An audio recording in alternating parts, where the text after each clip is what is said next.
Olivia Rodrigo has dropped her third album, You Seem Pretty Sad for a Girl So in Love, her most confident and realized work to date. This record is a whirlwind of emotions, subgenres, and realizations. I've loved her work before, but this is her big one. You guys know the drill. I'll give a brief recap before giving my overall take on it, before going track by track and giving it a score. So yeah, Olivia's been through it. Olivia Rodrigo may have taken 3 years off releasing music, but she's been busy. The Guts World Tour spanned 5 continents, became the highest grossing tour for a 21st century born artist. Rodrigo also began a relationship with actor Louis Partridge for about 2 years. It is said that this relationship inspired much of the record. Rodrigo formally teased the album in March of this year, teasing some sad love songs. The album title was revealed in April on a pink wall in Los Angeles. The lead single was Drop Dead, a synthy soft rock jam that topped the charts and marked her 4th #1 single, extending her streak as the only artist to debut all of their lead singles at #1. I love that track. It's actually my most listened to track of the year, a maximalist swing that served as a bubbly pivot from her usual sad leads. Rodrigo would host and perform on SNL, debuting Begged in May before dropping The Cure as the second single that month.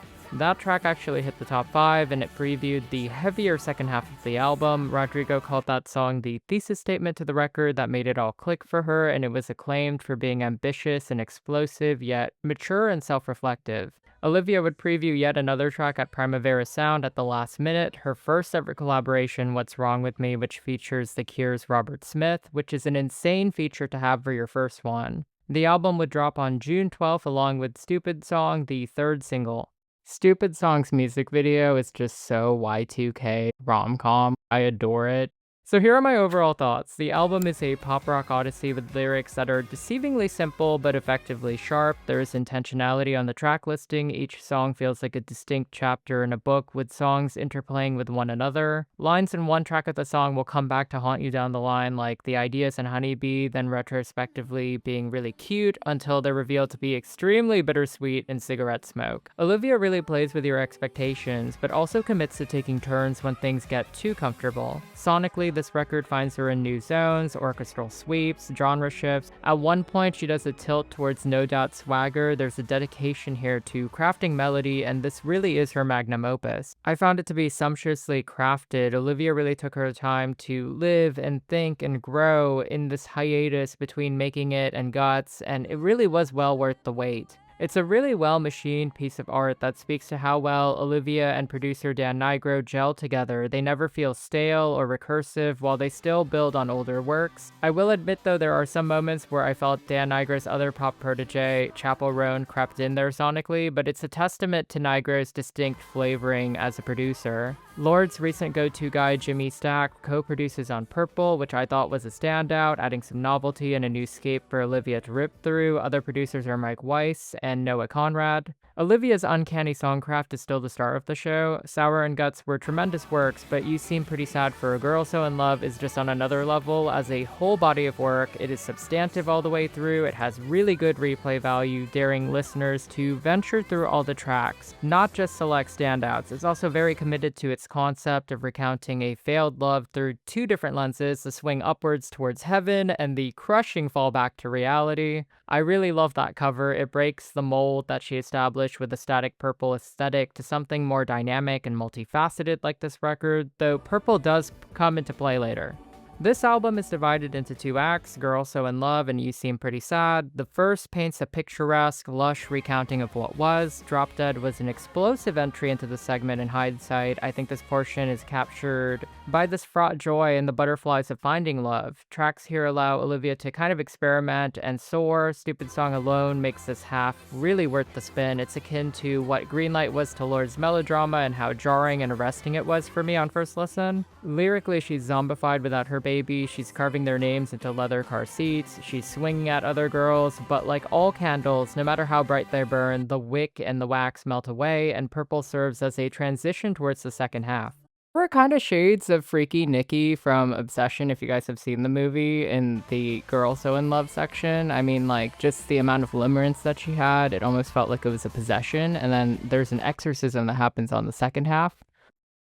You Seem Pretty Sad is the unraveling that she's really made the beating, bleeding heart of this record. It's an autopsy of what came before. Each track in the section goes out of its way to deconstruct and recontextualize what she experienced. What started out as a simple love story has become a pointed, introspective journey where dues are paid, blame is both assigned and absolved, and lessons are finally learned. This is the half where the concept comes to life. 3 tracks from this section, including that collaboration with Robert Smith, they were previewed before the album, yet with the context, they still remain very fresh. There's a sneaky upbeat track in their Expectations that I think will break out. I think it's very quote-worthy with its mantras. But it becomes crystal clear in that second half that what once was Butterflies really is just anxiety, and Rodrigo confronts how distant her and her muse are about things. By the end of Cigarette Smoke, expect to be in a puddle of tears.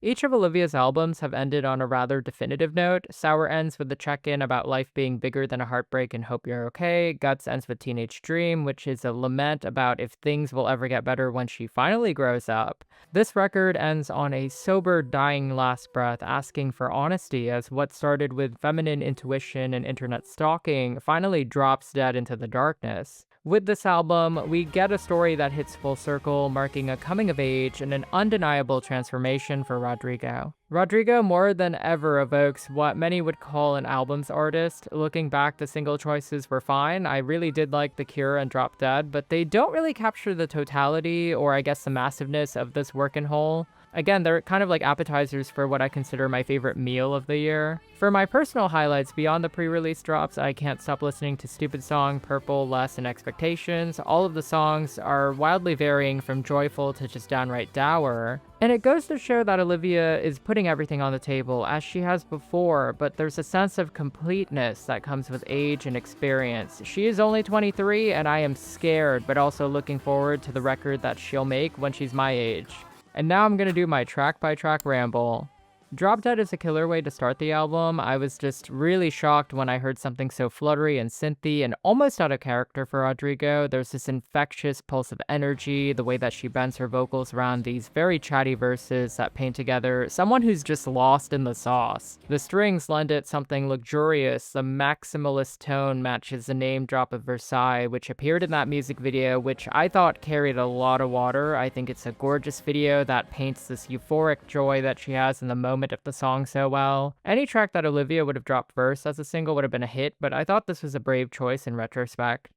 Stupid Song was another tricky song for me. It opens on piano, it makes you think that it's gonna be sleepy, but then by the first chorus, she's just going for broke vocally. It's very loud. The drums start to kick in during the second verse, which lends it an edge. This track kind of just reminded me spiritually of Greenlight from Lorde. She wants him to know that she feels like a car without brakes, a thread on the shirt that's coming undone. It's insane, and the song just cannot capture it. Verse 2 has her quoting Before Sunrise. That's how far gone she is. The bridge shifts things. She's chanting, she's singing Nobody's Wanted Someone More, and the guitars just come in, and you just really buy into this fantasy. The last chorus registers almost like mania. It's frivolous, it is full-on romantic, and it's a little scary. Honeybee strips things back, but keeps everything really sweet. There's a fairy tale lightness to it as she talks about her baby boy, her honeybee. The chorus is sickly sweet. It's a confession, but also kind of sad. She never wants to see his face going. She hopes that she knows his face forever. She's thanking God. Everything that she owns is like an hour's. There's this romantic swell that almost feels like a movie score before we get the bridge, which is again another delicate wish that launches into the chorus one last time. I think this track is so much sadder once you have the entire record in your mind. Maggots for Brains is an up-tempo, playful rocky jam that compares her lover's absence in her life to her becoming a zombie because of how empty she feels. The lyrics are deeply insecure, borderline catatonic, lethargic, but the delivery is just so sunny. It almost feels like a continuation of Pretty Isn't Pretty sonically, but with that self-depreciating tone, like Love is Embarrassing. This one was a bit of a sleeper for me. It took me a few listens to really fall in love with it. It's dreamy in that bridge with those layered vocals that end with that guitar solo. It's a solid deep cup that lets her play Joan Jett for a second and put out a little banger. You Plus Me Equals Heart feels like the kind of rom-com soundtrack cut that you'd hear in an old 2000s rom-com. It's just super hopeful, it's super cute. The chorus talks about healing wounds and this fear and hope that they never change, and an attempt to kind of make that permanent by carving their names in the car seat. Verse 2 has her talking about winning over this guy's older sister. The pre-chorus has her talking about marriage before 25, but she likes him more than all the other exes who have heard that before. The bridge has her list all of these ways that he's gotten her, and she glibly dismisses modern love's difficulties because she has it, and that is gonna come back to bite her in the butt in Begged. My Way has her channel the bratty energy of a young Gwen Stefani. I thought this was such a fun track that has her swinging at someone who's just trying to get in the way of her romance. There's a killer synth melody that sounds like a siren. If you've ever seen Kill Bill, there's a sound that plays when the bride is about to pounce. It sounds just like that. I thought it was really fun to hear her be catty, especially on that bridge where she's gloating that she's won. Maybe I'm a petty bitch, she asks, but then she's like gloating that she's just really won this guy. It's really nice to see her just like shift a little bit away from her usual graceful self. Purple marks the end to Girl So In Love. She mentioned that she wrote this as a love song at first, and then she tweaked it into something sad, and there's a flow to it where you can kind of see the sweetness sour into something unsavory, even melodically. She's seeing old baby photos, she's a tourist in his town, and then the chorus talks about how they're kind of fusing into a purple, melting together. Verse 2 escalates, she has a toothbrush and a coat, a shoes at his. They're a real couple that fights, but also they're consumed in each other as they fuse. The outro sees this attachment turn into a black because they've melted too much. Poison has set in, and they are now starting to lose sight of themselves and each other.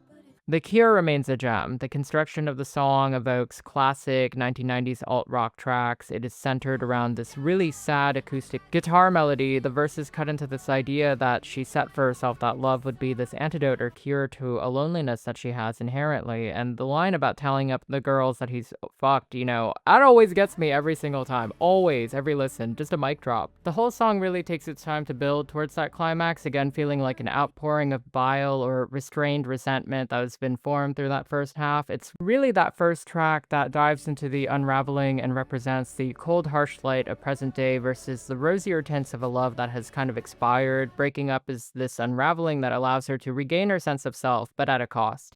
Beg sees Olivia hit this bargaining stage as this relationship is really just coming to an end. Verse 1 points out her wishes for fidelity, time together. She's just really tied to him. She's his anchor in the ocean. The chorus is gorgeously sung. I really like that line about virtues, about not letting good love slip away, because that does tie back to You Plus Me's line about modern love being so hard. She overvalues this relationship. Verse 2 has some killer lines. This is the normal thing to fight back the waves of a static lover's dread. I mean, come on, that is poetic as hell. But it also ties back to that anchor metaphor where she's just unsure she needs to keep going or to cling on to this love like snow on a mountain where careless words are just melting it away. She hits the nail on the head. She just knows how to do it. I'm just happy to get the studio version after the SNL version. I've been listening to that on my SoundCloud for quite a bit.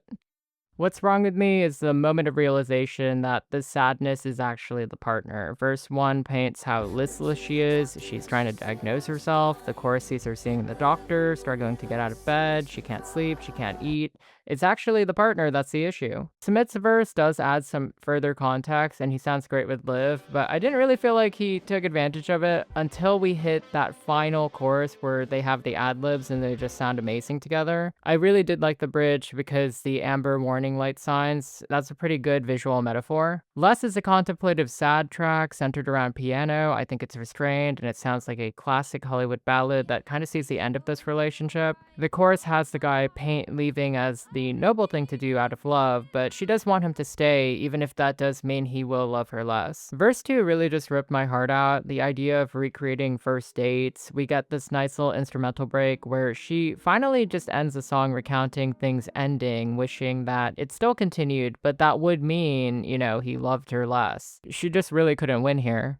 Expectations is a total bop. This track brings things back up to speed with this retro-sounding, almost video game-like instrumental. Verse 1 has her recount a pretty shitty guy with his own place and a car that his parents bought. The pre-chorus is kind of like a superpower moment where she realizes that she's secure, she's evolved, and that she needs more. The chorus is kind of listing what she actually needs or what she expects, and it vaguely reminded me just a little bit of Chappell's track Super Graphic Ultra Modern Girl, just melodically a little bit. The second verse almost throws you back to that track. Bad idea, right? Just like tonally, because she's thinking about her New Year's single being a bust. There's a little hint there about the man being the cure. It's almost like said like a joke. And the bridge is an earworm where she declares her expectations, and Dan comes in to kind of affirm her with this robotic sheen. I think this one is going to be amazing live. I think it's going to play well on the tour. Cigarette Smoke is the closer for the album. Verse 1 has her talking about washing off the scent. The second car's gone. The house is quiet now. It's over. And now she's in this denouement of sorts. The pre-chorus admits her resentment for him for not being brave or taking some other girl's side. There's a line in here where she realized being alone is better than begging her honeybee to stand up for her, and that's just kind of like a full circle moment. She regrets staying, and I really like this track's orchestral element to it towards the end that kind of reminded me just a little bit of Bittersweet Symphony. The chorus really gets into it though. When she talks about how they played the perfect couple, but he didn't want to play the part, and it just closes on this fading dying breath like an end to a love. Overall, guys, I think this album's truly her best. There is so much to it that I think will keep on unraveling. Olivia's made this wonderful portrait of a time in her life and the aftermath that came after. It really speaks to her power to tell stories, to grow and evolve. She has come so far from Sour, which itself is a great album, but this is a 9.6 out of 10 for me. A high recommend. Go listen to it, stream it, guys. I think it might be my album of the summer. And that's a wrap. Thank you so much for tuning into my Olivia review. Let me know in the comments below what your favorite song was from this record, how you feel about this album, if you're going to the tour. Just, pour your guts out here. A quick shout out to my subscribers. I love you guys. A shout out to my members. Thank you for taking that extra step and supporting my channel. Don't forget to subscribe to my Substack for written copies of this review and other random thoughts that I have. And I hope to see you next video.